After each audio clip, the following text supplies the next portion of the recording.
Welcome back to Spirit School. We have our segment where I am going to be showing off some of the incredible people who have been hanging out in Spirit School for years. Today, I'm going to introduce you to my good friend Carolyn, who's also known as the Comedium. How are you, Carolyn? I'm doing great, thank you. I'm so happy to be here with you. It's been a long journey for us. You were one of my very first online mentee clients, like one of my very first, and Hmm. did the initiation. You're a founding member of the collective. You came to the inaugural retreat, the second retreat. You're a highlight for me of the retreat, the funniest person I know. Like Stop I it, just like don't. sometimes I get Carolyn thoughts where I think about some things that you say or even just like how you stand and I just like burst out laughing and my kids are like, "What?" And I'm like, "It won't make any sense to you." So Carolyn's hilarious. One day you'll understand. I know. So going back, we've known each other for 4 years now. We've been working together in many different capacities. I've been able to witness you grow like incredibly Mm. for these past 4 years. So you want to share anything about like your experience? Like how did you even find me? I don't even think I know that. I'm gonna guess my podcast. No, No, the way okay, that then I let's hear found it. you is like the perfect example of following hunches and trusting the process. Going, why? Why is the universe chucking me under the bus like this? I found you. Am I allowed to swear? Yeah. I found you because I fucked up my taxes. Okay. I like What? it. What? Right? So I called my childhood neighbor, Ashley, who does accounting and I think life insurance or something like that. And I was like, "Hey Ashley, long time no talk. I fucked up my taxes. Can you send me some spreadsheets? Happy to pay you for your business. I just would like for this to not happen again because I owed the government a whole whack of money at the end of the year." Yeah. And she said, "Yeah, of course, I'd love to help you. Also, didn't you like go to school recently?" And I was like, why are we talking about that? But yeah, I took an energy healing program at Langara. Why? And she said, well, there's this woman here in Squamish, and I helped her organize her finances so that she could leave her 9 to 5 job and do her spiritual work full time. And I was like, that's cool. Who's that? And then I put Mm. myself on all of your lists. And just a couple months later, I got accepted into spirit school. And then my life changed forever. And I didn't know. And at that time, I was in 100% fight or flight panic Yeah. when I found you. Yeah. So, like, talk about contrast, the flip side of the coin. Yeah. Okay. I didn't know. Well, and now it's rejigging my memory because, of course, I know who Ashley is, and yeah, she did help me Yeah. with my life insurance, which I still have to this day, and all that fun Yeah. stuff. So that is so fun. I actually Rhiannon, who was the photographer this past year, I also met through Ashley as well. So she's definitely a connector. It's so funny, isn't it? How some people are just like that in our lives. I love that. But yeah, you went Hmm. to college like in Canada. I don't know if it's like this in the States, but like Hmm. Langara College has like an energy healing program. And you took that before you came and saw me to learn more about mediumship and business. So what was that journey like? And are you still doing that type of work, or what has your evolution of your work been over these past 4 years? Hmm. That was another example of something that just kind of fell into my lap. It was a friend of mine who wanted to go to the information seminar about the program before we went for dinner. So I went with her, and the lady was talking about the chakra system and the human energy field. And she said, "Does anyone have questions?" And I put up my hand and I said, "How do I explain this to my dad?" And she said, "You don't." And I went, okay, yeah, I'm picking up what you're putting down. My friend didn't register. I did register. It was a really in-depth program, and I don't really know. I haven't heard of any other programs like it. Yeah. I joke that it's like Reiki on steroids because it covers the chakra system, the human energy field, some biophysics, a lot of trauma theory. And I can't remember how many hours it was, but it took me 3 years to complete, finishing with a practicum at a drug and rehab facility here in Vancouver. And that was also a huge game changer. I did not come out of that program raring to offer services, and I didn't really have any specific reason why, because I love the program and I have only been proven repeatedly that the work works, whether you think it's going to or not. But then I think when I started studying and practicing mediumship, that really felt like the missing piece. And so right now, in the midst of moving house, I'm also restructuring my business model to do some incorporating of and overlapping of the services that I offer. I'm Yeah. a hairstylist by day, and now I want to mix that with energy healing and mediumship. And I'm excited to put some of those new offers on the table. Yeah, okay, we're gonna get there too because I have so many questions. And this is why Yes. you can't like plan too many questions for interviews because you just kind of got into it. But I'm curious about the lack of enthusiasm to like get raring to go to serve after all that training. Do you think it was Hmm. because of, obviously when you formalize something like this under a bureaucratic system, like a college, like a university, did it feel like it took like the spirituality out of it? Or was it actually the practicum work you did working with like, I have family members that were homeless on the downtown east side. I know that life and the impact of that life intimately. Was it, that maybe gave a bit of compassion fatigue, maybe accumulation of everything? That's a good question. I think it was a combination of a couple of things because, yes, the program that I was in was striving to be legitimized by medical standards, which was really cool. They were allowed to offer services, volunteer services at one of the local hospitals for a long time. And the women who founded the program were nurses.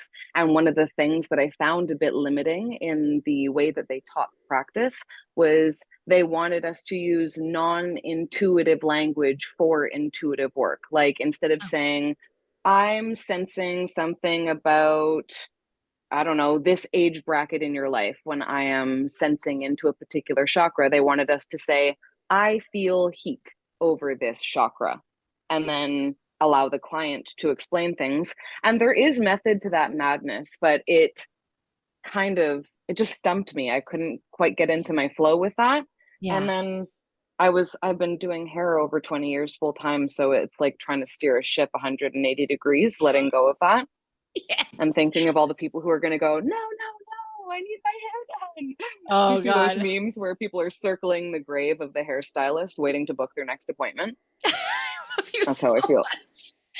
I remember doing the pivot from, I worked with race cars since I was 17. So I worked in race shops, all with men. I mean, people would shave their heads over the garbage can, like no professionalism. The hairdresser's like, Yeah, what? Is that please sanitary? no. And they're like Yeah. sharing razors. I'm like, ew. And so then when I went to go work in an office, I mean, you talk about steering that ship. I got in so much trouble. They'd be like, Dale, filter. I'm like, I don't know how to have a filter. I haven't had a filter my whole life. And so that's like how I love entrepreneurship because it's like, this is me, take me or leave me. And, Hmm. luckily a lot of people take me. So that's going to be perfect. But I know what you mean about, those structures and those barriers can sometimes be really limiting and a bit Hmm. stagnating and suffocating and Hmm. overthinking all the time. Hmm. So, that's a come I can see how for intuitive healing arts practices, how so much rigidity and structure could be a bit of a barrier for people to get really excited about the work. But, I'm sure Totally. all spiritual people just have like this unquenchable thirst for like knowledge and growth. And I think even something like that wouldn't be wasted because you're applying it, I'm certain, to everything that you're doing anyways, just maybe not in the structure that they intended. Um, Exactly. One thing I do notice is so many people come into mediumship and psychism through hairdressing. What is that about? Why are there so many hairdressing mediums? Mm, Because we got Peyton that's too, right? One of your buddies, my right? best buddy, Your best buddy, your husband, to like my spirit daddy. your spirit daddy. Yes. He's a You know, hairdresser as that's well. yeah, I think you have to be really intuitive as a hairstylist, and that's also the thing that made me the least afraid of getting a no, of receiving a no when I was doing readings, is because my clients will always say to me things like, I don't know how to describe what I want. And I always tell them, show me a picture, and it's my job to interpret. I'm an interpreter, which is the same thing when you're doing mediumship. And then the more you do it, and I think the better a hairstylist gets, the more they pick up on little subtle cues, like when your client suddenly stops talking so much, or you can feel their butt cheeks clench up, and I put my scissors down, and I'm like, what's going on? And they're like, are you layering my hair? Because I don't want layers. And I'm like, oh, so you really have to be highly attuned. And I also think there's something huge about touching people's crown chakra all day. I just get so much information through that. And that's one of the new services that I want to Yeah. offer. You know what? Hmm. I'm so excited to talk about this because last year I was thinking about doing a program specifically on space holding because that's kind of what I'm known for, like Hmm. epic space holding for large groups. And so it's like, how do you teach something like that? And I would never run something like that without inviting hairdressers in because I really think that you guys are like the ultimate space holders. Totally. Because I picture it like a church confessional. It is. Oh my God, it totally is. And I feel like there's an opportunity there for me to make a joke at some point, like step into the confessional. Yes, Forgive yes. me, Carolyn, for I have trimmed my bangs. I tried to cut my own split ends, or I saw a TikTok video of the layers. Exactly, exactly. I can't remember the question now. Okay, what's the wildest thing somebody confessed Oh, to the in your wildest chair? thing. Oh my God, that's so funny. I got derailed so quickly. Hi, ADD. There's so many things. I mean, like people very often, what I find really funny is people will often walk in and we do the pleasantries. Hi, how are you? How's your day going? And I can usually tell right away if they're trying to contain something, Hmm. you know? And I'm Yeah. like, how are you really? And Yeah. then the tears will come, or they'll just start telling me about the chaos that's been happening in their life. And I have to go, okay, hold on. Wait. Just tell me quickly, what do you want me to do with your hair? Okay, keep going, you know? And so, like, I hear a lot of tea. I get all the information about how the relationships are going. And I've seen a lot of those memes lately as well about the really deep and intimate moments that we share with our clients, which is the part that I feel so honored about in that work is like, I'm not going to cry. Cancer's always crying. Sharing those moments with people, especially in the space holding way where there aren't a lot of people outside of therapists who will sit with you in the discomfort. Yeah. And and then on the other side of the spectrum, I have some people who like measure millimeter for millimeter by feeling for an hour as I finish their haircut. And I'm like, let's do some energy healing instead. I think that would probably be more beneficial than a perfectly millimetered hair trim. Wow. Okay. I'm definitely not Hmm. one of those clients. I'm definitely not No, one of those thank clients. goodness. No, I love them. It's fine. You I'm a cover little my particular myself. grain, which you can Your see. I'm natural actually highlight. my natural highlights and my wisdom highlights. But yeah, funny enough, Exactly. today I'm supposed to be in your chair right now, but my Oh childcare yeah. stuff fell through. So we're like, you know what? Let's make this a podcast episode instead. And I'm coming in a couple weeks instead. But yes, I drive all the way to the city to come get my hair done by you. And I'm looking forward to seeing your new place. So then I want to talk about, one thing that I've seen you move through over the past many years that we've been together has been around the throat chakra. Some of the most advancement I've seen you make as a medium, as a healer, as a comedian has been really cracking open that third or that throat chakra. So tell me about that journey because you are sensitive and like, you're just such a beautiful human and it's hard to put yourself out there. And then, like, you bring in this comedy, which we're going to share at the end of this episode, your stand up routine on mediumship, which I'm so excited about. But talk about the throat chakra journey for you. What has that been like? Mm. It's been lifelong, for real. You know, I was born into a family of origin where there just wasn't a lot of space for me. There were other family members that required a lot of focus and attention and assistance. And in that process, I just didn't learn until a lot later in my life simple things like my personal preferences and how to have boundaries and how to even identify or differentiate between people pleasing and anxiety or excitement. All of those feelings were lumped into one. And it took a lot of grounding and patience and compassion to move through a lot of those things. And I will say, I would have never, I don't know why, but I wouldn't have necessarily made the correlation between learning and studying and practicing mediumship and healing throat chakra issues.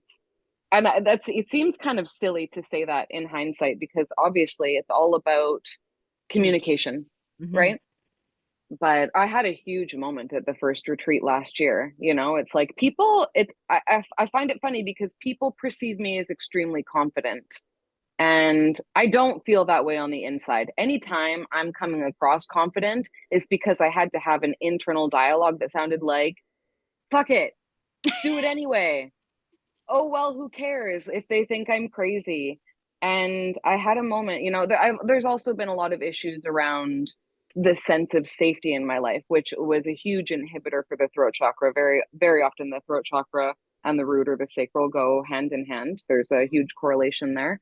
And I just didn't really feel safe a lot in my life to share in transparency who I really am and what I really feel. And I never felt certain if that was all going to be okay and if I was going to be okay.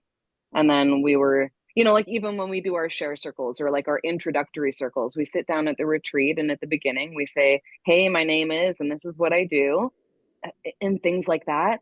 My stomach starts to sink and my throat starts to choke. And I'm like, I have to say, I'm okay. You're okay. These people are on your side. And that little quip has actually been, that's something I learned from a boy I dated a long time ago, actually, who was a musician. He said, the audience is on your side. The Mm, audience wants you to win. yeah. The audience wants you to succeed. And that was a huge game changer for me. And so when we were doing our closing circle at the end of the first retreat, I was met with a panic attack in the circle. And I knew that I was surrounded by enough safety to Mm, move through that, which is the only way to transform it. So I just articulated it. I let myself be ugly and messy. And I said, oh my God, you guys, this is what's happening. I'm having a panic attack and I know that I'm safe. And thank you for holding space for me. And this has been such a huge game changer. And I do think when we take the first step, spirit helps take you the rest of the way. And it was also at the first retreat that one of our other favorite members turned to me and said, with the straightest face in the world, I see you doing comedy. Thank you, Amber. you oh, know, I love her. Amber said that. And I was like, well, if Amber sees it, then I must make it happen. And I registered for the class and I loved the class. And I'm probably going to be doing another one in the fall. Yes. Oh, oh my Mm-hmm. goodness. So you took a comedy class? That's what you. Yeah. Okay, okay, Also at okay. Langara. I'm obsessed with Langara, apparently. The only Clearly. post-secondary education that I've ever really You're done like, I'm on a gonna go normal time. class and then I'm gonna go golfing. I used to go to Churchill, the high school, which is right down the street from Langara. So Okay. Okay, that's so funny. I always thought I would end up in Langara, but I ended up graduating in Richmond, not Vancouver. So Oh couldn't yeah. couldn't go there. But yes, I love Langara as well. Yeah, Amber, we're talking about Malibu Medium, who's been on the podcast a couple of times before as well, also a founding member. So, yeah, thank you for sharing that story. And, I can resonate so deeply, and I'm sure a lot of listeners can as well. But, this used to happen to me in the corporate boardroom. It's like, even in front of like 8 people who we'd been working together for years, when you would go around the room, like, my name is Danielle. I'm from the First Nations Health Council Secretariat. And today I feel stormy. And like, you feel like, what weather am I feeling today? And I would Mm, like feel the anxiety build up to the point where if we had to do group things, I'd be like, can I go first? Like, because the sitting and waiting was so torturous, and like the buildup the anxiety would just continue to build. And, that was something I learned in public speaking training as well, where my teacher said, everyone here wants you to do well. Everyone. And I was like, mm, no, that's a really good perspective shift. And it's just part of the process of, recovering from that stage fright, if you will. And mm-hmm, then the truth is, the more you do it, the easier it gets. Isn't that kind of funny? mm-hmm, So just keep mm-hmm. talking. Play. But yeah, you're somebody who I wonder too about your sense of humor, because I have a very similar sense of humor, and I can see I'm not funny like you though, but I my think you are. daughter's my daughter's very funny. Like, she's 10 and her sense of humor would just like shock you. So is it something like you're just born with? Was it like, for me, it was like a coping mechanism. It was something that got me out of trouble. Yeah. Kept me out of a Yeah. lot of trouble. I think it became just part of who I am, because I realized, like, if people laugh, they won't spank you. If people Yep. laugh, they won't, like, you're safer. You're safer. It Yeah. felt safe to me. Yep. I've thought about that. I've thought about that before, and I think the same thing is true for me. I was actually painfully shy as a child. My mother will attest to that. I was like the kind of kid who would hide behind her legs when Mm. being introduced to new people, and she tells it as a funny story. I tell You're it as just a life-shaping moment when she was like, if you want to make it in this family, you're going to have to learn how to speak up. Like, talk about being handed your life lesson at a very early age. And definitely there was some survival strategy in that. There was a little bit of, well, there was a lack of safety in the household. due to mental health issues and things like that. And I think that that was a huge contributing factor, learning how to use humor to deflect danger.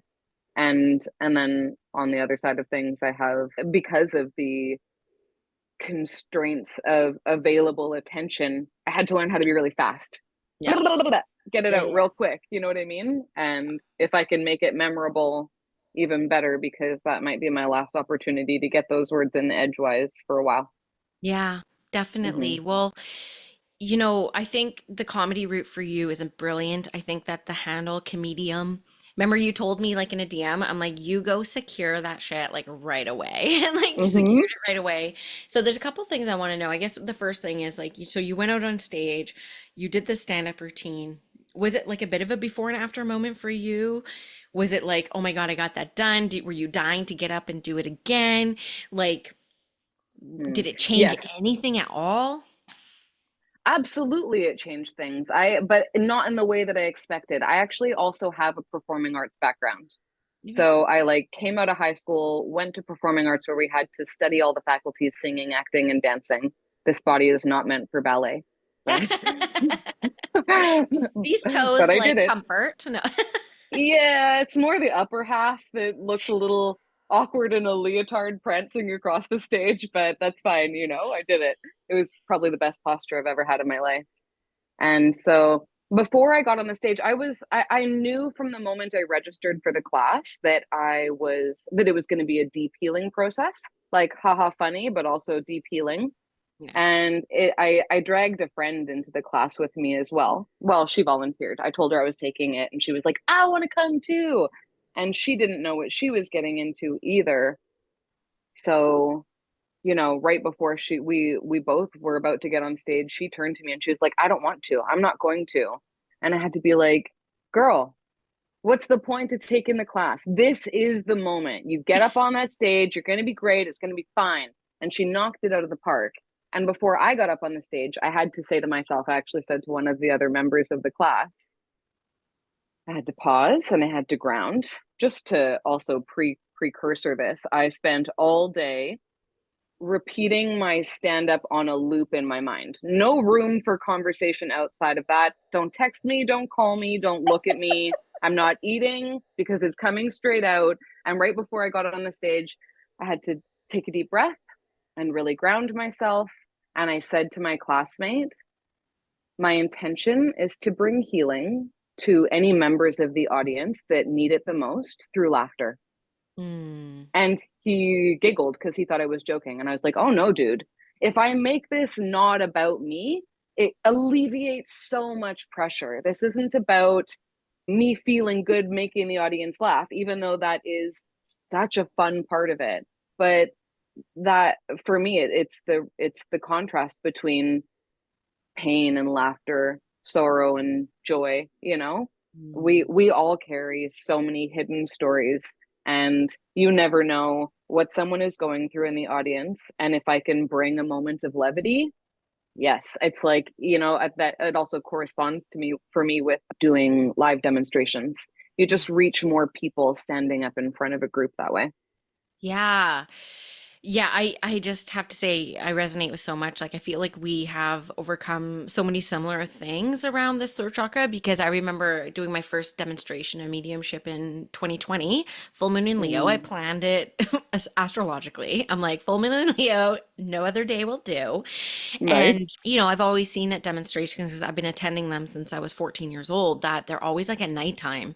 I'm not a Mm, nighttime girly. You've come to two retreats. I don't work at night, do I? I'm like, I'm a me participant either. at night and I'm taking all this in because I'm a mom of two young kids. We tired over here. So Hmm. we did it at night, but my husband said in the day, he was like, I had never heard you so quiet because I'm very talkative.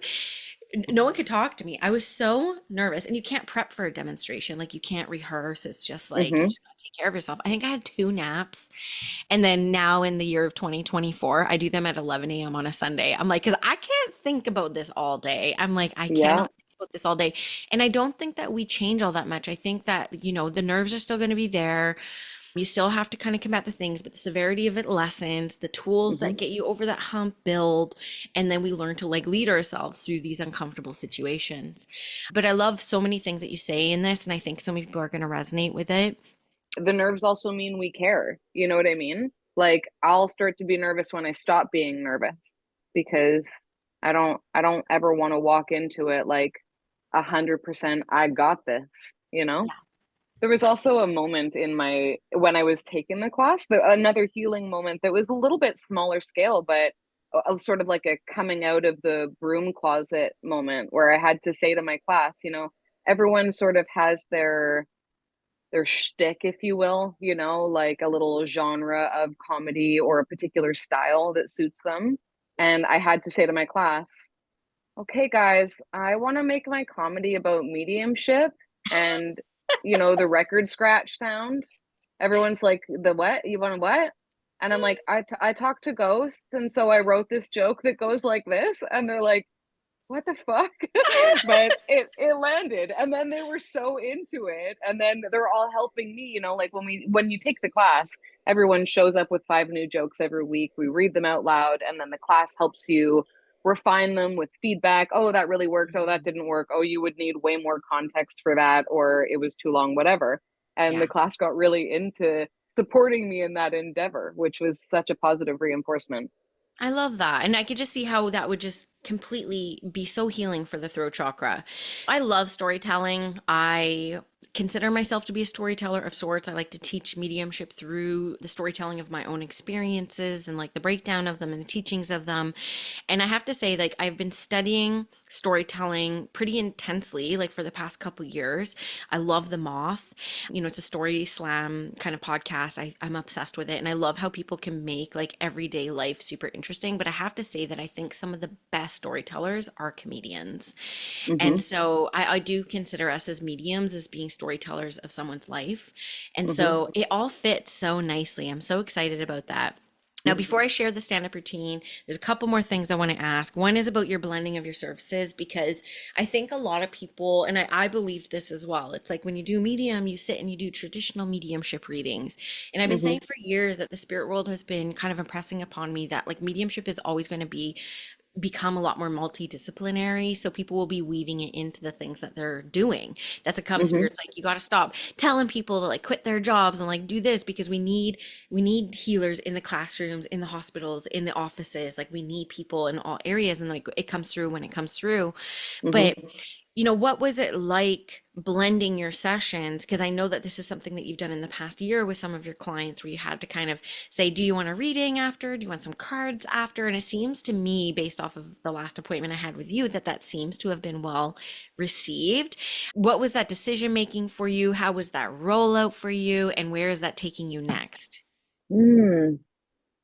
I think it was sort of like a process of elimination, if the natural order of things would be to learn the thing and then do the thing, I kept finding myself meeting resistance around just offering mediumship readings. There was something about it that felt like a lot of pressure Mhm. to perform, and that really inhibited my ability to deliver. So I had to kind of just crapshoot it and go like, okay, how does it work best for me? Mediumship works best for me when I'm thinking about doing something else and I'm in flow. So if I'm in the middle of doing highlights and I've known my client for a long time and I say, hey, client, I do other weird stuff on the side, right? And she's like, yeah. I'm like, do you mind? And she's like, not at all. I'm like, do you know who Ruth is? And she's like, my grandma, And so it comes through so easily when I'm busy doing hair. But as soon as I sit down and someone's waiting for me to say, Billy the Dragon, Billy the Dragon, Billy the Dragon, I'm Yeah. like, I don't know. I don't know. And so I Yeah. had to kind of accept those things about myself and honor that in a way that wasn't minimizing or belittling. So now I'm offering people energy healing sessions with mediumship that always comes through. And I think one of the other things I want to start doing this year is more live demonstrations because, I think it's inverse for so many people. A lot of people feel more pressure, but with more people. Yeah. And I feel less pressure with more people. I feel 100% guaranteed that someone's going to understand the message versus if one person's sitting in front of me waiting for a very specific message, I'm like, no, I can't do it. Yeah. I love that perspective of that. And I think that that's a really great way to go. And I think that there's a way that you could weave in your comedy with your mediumship demonstration. And I think Exactly. yeah, I think that I'm excited to attend those. So thank Exactly. you for doing them. And Yeah. then one question before I let you go, I've been asking all the spirit schoolers, because this is something I think about myself all the time. But, looking at like baby Carolyn, baby spiritual Carolyn, all those years ago, day one, with what you know now, with what you've experienced now, with the drive you have for where you want to go next, what would you tell yourself day one as a piece of advice? I think I would say the first thing that came to me is you're exactly where you're supposed to be. Stop trying to rush the process. You Mm, know, when I take something on and I'm excited about it, I want to be the best at it as fast as possible and launch it. That's the Leo rising aspect of my personality that's so different from my other astrological pieces of Cancer and Scorpio moon. And I kept feeling like I was falling behind because I was doing the comparison trap.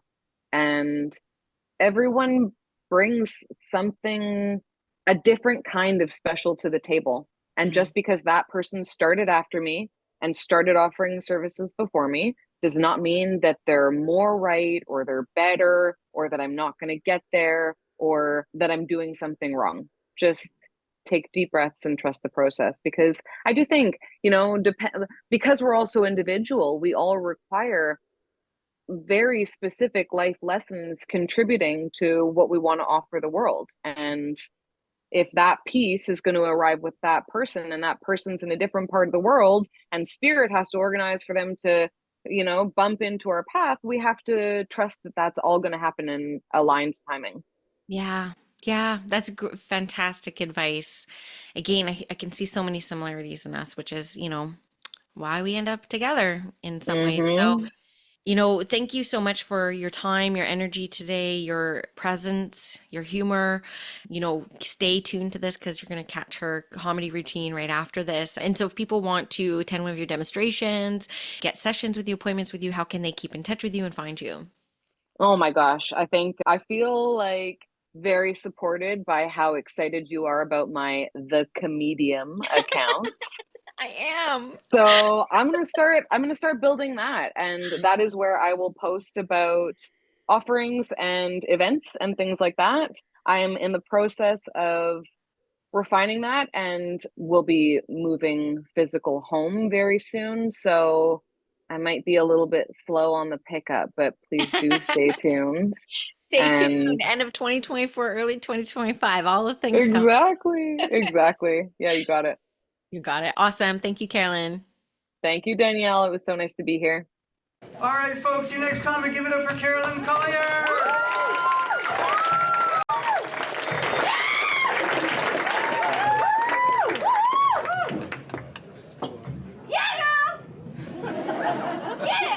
It's good having friends in the crowd, yeah. Hey everyone, I've been a hairstylist for over 20 years now. When I went to hair school, I thought it was going to be really creative and glamorous, but it turns out I'm actually an underpaid therapist with shoulder problems. You know what else isn't glamorous? Not being able to break character mid-blow dry to spit someone else's dandruff off your lip. Yeah. On any given day, I'm probably covered in more DNA than a crime scene at a porn studio. But that could come in handy one day, should I accidentally Sweeney Todd someone. I do fucking want to murder my clients sometimes because I don't know what it is, but absolutely nobody can hold their head still while they're getting a haircut. In fact, sometimes they just slowly drift away from me like they're playing hard to get, which can be super triggering as a recovering codependent. I thought about creating some contraption that could hold their head still so we can both relax, but every idea I've had sounds like some freaky sex thing, with arms that come up and a strap for the chin.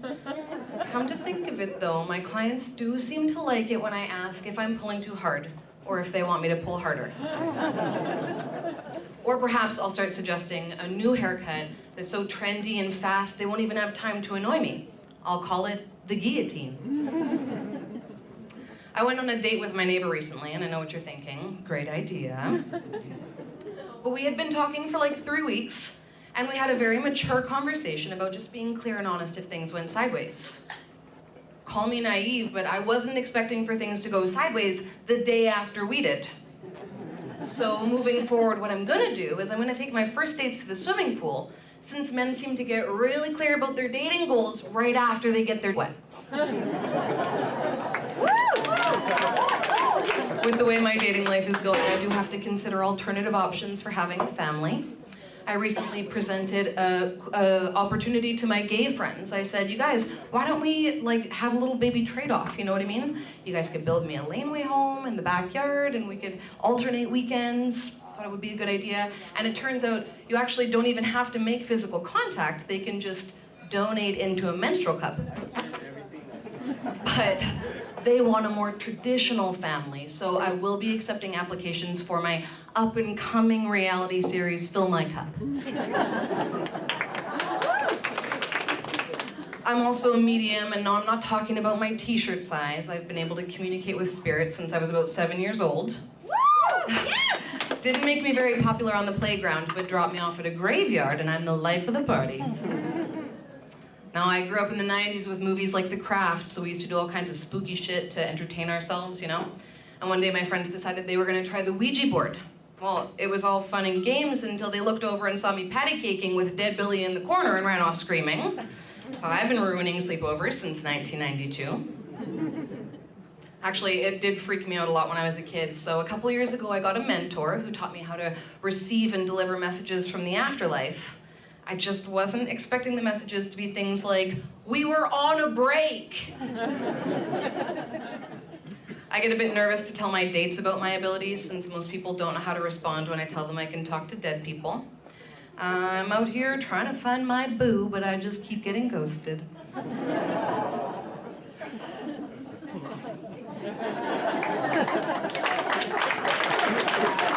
on, I have like one more. Okay. Yeah, dating in the online community is the worst, so I have branched out into the flatline community. That's right. I'm currently dating a nobleman from the 1600s. He's wise and he's chivalrous, and he's not afraid to talk about death, in particular his own. The only drawback is he's never able to pick up the check. Yeah, you would think invisibility would make it hard for us to connect, if you know what I mean, but let me tell you, he's a real freak in the sheet. Gives a whole new meaning to the term ghost busted. But one thing I've learned is whether they're dead or alive, you get slimed just the same. Thank you so much, everyone.